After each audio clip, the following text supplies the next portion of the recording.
اسلام دیکھو، پہلے جب تک اسلام نہیں تھا تو کسی نے گھوڑے نے پانی پہلے پلا دیا نا اپنے گھوڑے کو، تو اس پہ لڑائی شروع، تم نے پہلے پانی کیوں پلایا؟ پھٹا شروع، اونٹ نے پہلے پانی پی لیا تو تم نے کیوں پیا؟ تمہارے اونٹ نے کیوں پیا؟ جب میں ہوں تو میرا اونٹ پہلے پیا۔ اس پہ لڑائی شروع، پھٹے بازی، قبائلی جنگ، قتل و غارت، یہ ہوتا تھا۔ لیکن یہ وہی صحابہ جو بیٹیوں کو زندہ دفن کر دیا کرتے تھے، جب اللہ پر ایمان لائے ہیں، پتہ چل گیا بھائی ہمیں اللہ نے پیدا کیا ہے، وہ ہمیں کھلاتا ہے، وہ ہمیں پلاتا ہے، وہ ہم سے حساب و کتاب لے گا۔ یہی صحابہ ہیں کہ جب اللہ ان کی سمجھ میں آیا ہے تو جنگ میں زخمی پڑے ہوئے ہیں، ایک پانی مانگتے ہیں تو کہتے ہیں بھائی، جب ان کے پاس پانی لے کے پہنچے، دوسری طرف سے آواز آئی پانی، کہتے ہیں پہلے ان کو، مجھے بعد میں۔ دوسری طرف گئے، انہوں نے کہا پہلے ان کو۔ سب شہید ہو گئے لیکن پہلے وہ، پہلے وہ، پہلے وہ۔ یہ وہی صحابہ ہیں، یہ وہی حضرت عمر ہیں جو زمانہ جاہلیت میں بڑے ظالم سمجھے جاتے تھے، بڑے سخت، مگر اسلام لانے کے بعد جب حکومت ہاتھ میں آتی ہے، 22 لاکھ مربع میل کے حاکم بنتے ہیں، تو بوری پہ راشن ڈال کے گلیوں میں گشت کر رہے ہیں کہ کوئی بھوکا سو گیا تو قیامت کے دن میرا گریبان نہ پکڑا جائے گا۔ ان کو پتہ ہے کہ مجھے اللہ نے پیدا کیا تو اللہ مجھ سے اس بارے میں حساب لے گا۔ ان کو پتہ ہی ہے کہ اللہ پوچھے گا۔ کیسا زبردست واقعہ حضرت عمر کا کہ ایک گھر میں گزرے تو آواز آئی نا رونے کی، پتہ یہ چلا کہ ایک عورت کے ہاں بچے کی ولادت ہونے والی ہے، پریشان ہے، تو دائی کا انتظام کیا اس کے لیے۔ گھر میں قحط پڑا ہوا ہے، بھوک سے بچے رو رہے ہیں۔ حضرت عمر رضی اللہ تعالیٰ عنہ گئے اور بورے پہ جو ہے نا راشن اور کھانا وانا لے کر گئے۔ تو مجھے یہ جب پورا واقعہ میں سنتا ہوں، مجھے اتنا میں جذباتی نہیں ہوتا، لیکن اس واقعے کا جو آخری جز ہے نا وہ انسان کو جذباتی بنا دیتا۔ یہاں تک بھی ہو گیا بھائی ٹھیک ہے، کسی کو بھوکا دیکھا تو اپنی جو ہے نا وہ اپنے کندھے پہ بوری رکھ کے کھانا رکھ کے، امیر المومنین 22 لاکھ مربع میل کا حاکم، اتنا بڑا، اور جس کے روم اور فارس کی سلطنتیں کانپتی ہیں اس کا نام سن کے، گھبراتی ہیں کہ یار بہت طاقتور ہے۔ وہ خالد ابن ولید رضی اللہ تعالیٰ عنہ کو کسی روم کے بادشاہ نے پیغام بھیجا کہ بھائی تم لوگ پتہ نہیں کیا تلوار لے کے لوٹ مار میں نکلے ہوئے۔ اس کو نہیں پتا تھا یہ کیا کیوں لڑ رہے ہیں۔ اس نے کہا بھائی دیکھو، تمہیں اگر تم لوگ عرب لوگ ہو نا، تمہارے پاس کھانے وانے کو نہیں ہے، وہ تو ریگستان تھا کچھ، اب بھی وہ تو پیٹرول پیدا ہو گیا، ورنہ وہاں اگتا کچھ بھی نہیں ہے اب بھی۔ تو اگر تمہیں کچھ خوراک چاہیے، کھانا چاہیے تو ہم روٹی کا انتظام کر دیتے ہیں، پینا چاہیے تو پانی کا انتظام کر دیتے ہیں، کوئی لائن وائن بچھا دیں گے آپ۔ خالد بن ولید نے فرمایا ہم نے سنا رومیوں کا خون بہت لذیذ ہے، ٹھیک ہے نا، وہ چاہیے۔ یعنی اس کو یہ تانا دیا کہ ہم تم سے بھکاری ہیں جو ہم روٹی کے لیے جنگ لڑ رہے ہیں، روٹی کا وعدہ اللہ نے کیا وہ پورا کر دے گا۔ ابھی تو ہمارا ویژن ہی چینج ہو گیا، روٹی پانی ہمارے مسائل رہے نہیں ہیں۔ حضرت عمر رضی اللہ تعالیٰ عنہ نے یہ پورا واقعہ بڑا دلچسپ ہے، ان کے لیے کھانا پینا لے کر گئے، تو جب کھانا لگایا نا تو حضرت عمر کے خادم نے کہا چلیں بس دے دیا کھانا، انہوں نے فرمایا نہیں۔ کیسا اللہ نے دل بنایا نا، انہوں نے، حضرت عمر نے فرمایا میں نے ان کو بھوک سے روتے ہوئے دیکھا ہے، اب میں ان کو کھانا کھاتے ہوئے بھی دیکھنا چاہتا ہوں۔ کچھ کھانے، حالانکہ خود تھوڑی کھا رہے ہیں وہاں کھڑے ہو کر، کھاتا میں دیکھنا چاہتا ہوں۔ خوش ہو رہے ہیں غریب کو کھاتا ہوا دیکھ کر۔ کیسے سخت دل تھے، اور اللہ نے کیسا نرم دل بنا دیا۔ بھائی کھانا پہنچا دیا نا، بس اب چلیں، نا نا نا نا بھائی، کھانا پہنچا کے کیسے چلے جائیں؟ اب ان کو کھاتا ہوا تھوڑی دیر، کچھ دیر کھاتا ہوا دیکھ کے خوش تو ہونے دو۔ حضرت عمر کو کھانا کھانے سے اتنی خوشی نہیں ہوتی جتنا ان کو کھاتے ہوئے دیکھ کر خوش ہو رہے ہیں۔ تو یہ کوئی پاور تھی، کوئی کیا نبی صلی اللہ علیہ وسلم نے حضرت عمر کے سر پہ تلوار رکھ کے یہ سکھایا تھا ان کو کہ تم ایسے حکومت کرنا ہے؟ یا کوئی اس وقت اقوام متحدہ بنی ہوئی تھی کہ جو ممالک اپنی رعایا کا خیال نہیں کر رہے تو اقوام عدالت میں یا بین الاقوامی عدالت میں ان کے خلاف کیس ہو جائے گا؟ کوئی تھا ایسا؟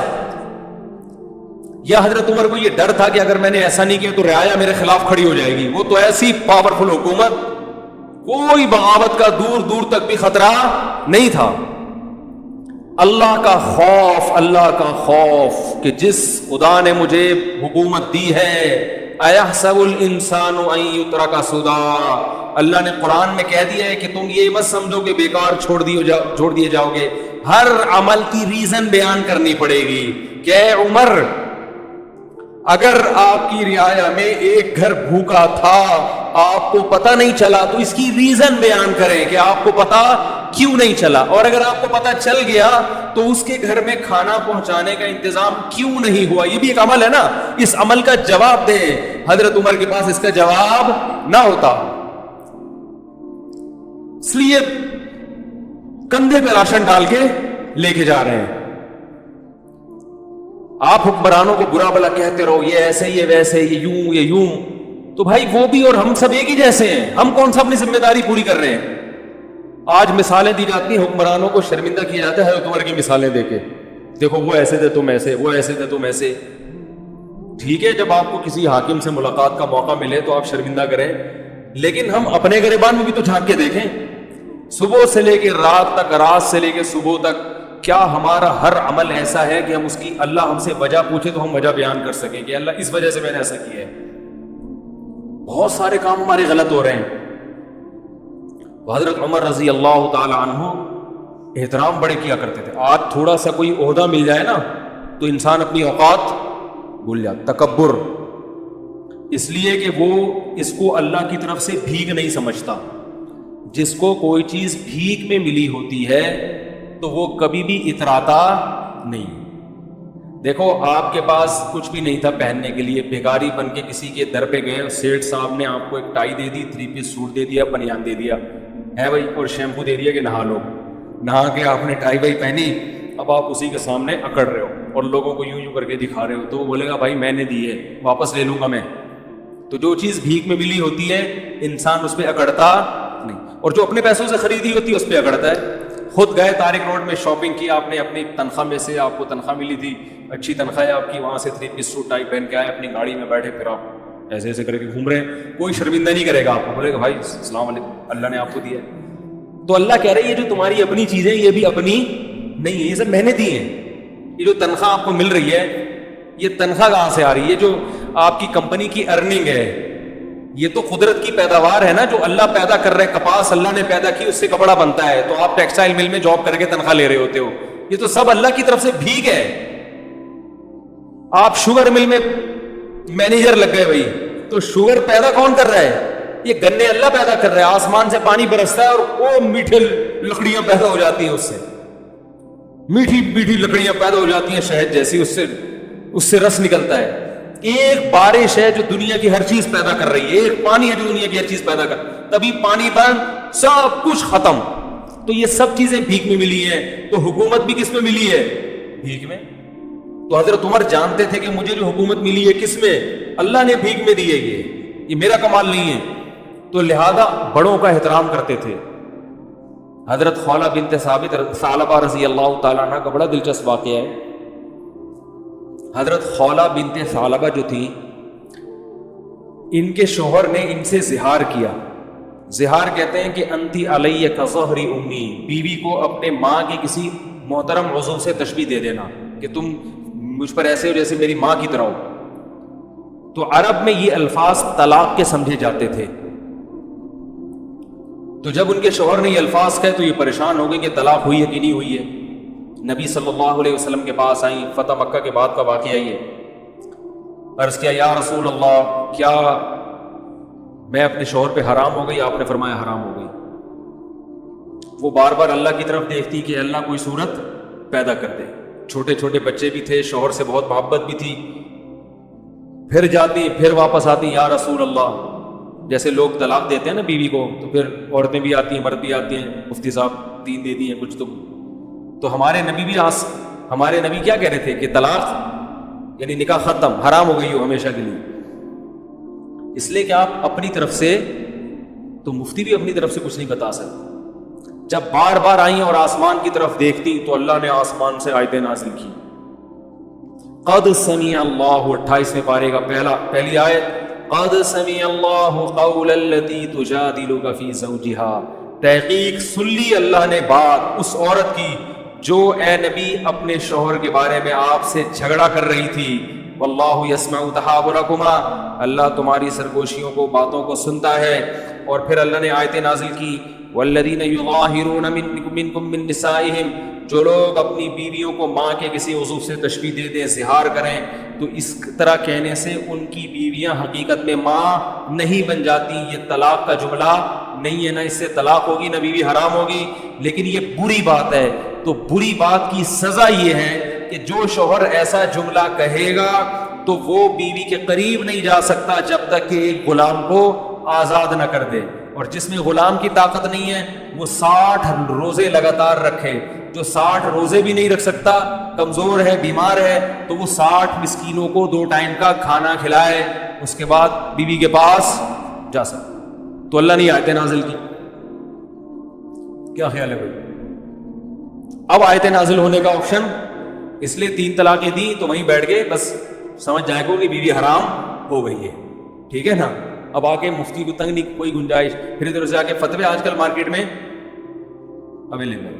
اور میں بتاتا ہوں اہل حدیث علماء کا میں احترام کرتا ہوں، لیکن 3 طلاق کے مسئلے میں ان کی رائے 100% غلط ہے، بالکل قرآن و حدیث سے متصادم، اجماع امت کے خلاف ہے.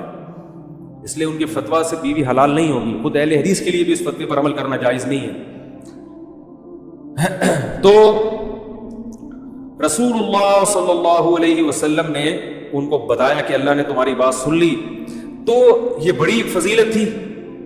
یہ حضرت عمر کے دور حکومت میں یہ بوڑھی ہو چکی تھی، خولہ بنت ثعلبہ جو ہے نا، ظاہر ہے وقت گزر گیا تھا، بوڑھی ہو چکی تھی. ایک دن حضرت عمر جا رہے ہیں تو ان کو پتا چلا کہ امیر المومنین گزر رہے ہیں، تو یہ بوڑھی ہو گئی تھی. انہوں نے حضرت عمر کو روکا اور ٹھیک ٹھاک سنانا شروع کر دی.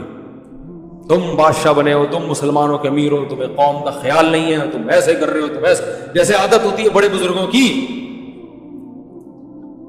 حضرت عمر سر نیچے کر کے سن رہے ہیں، سنتے جا رہے، کچھ نہیں کہہ رہے.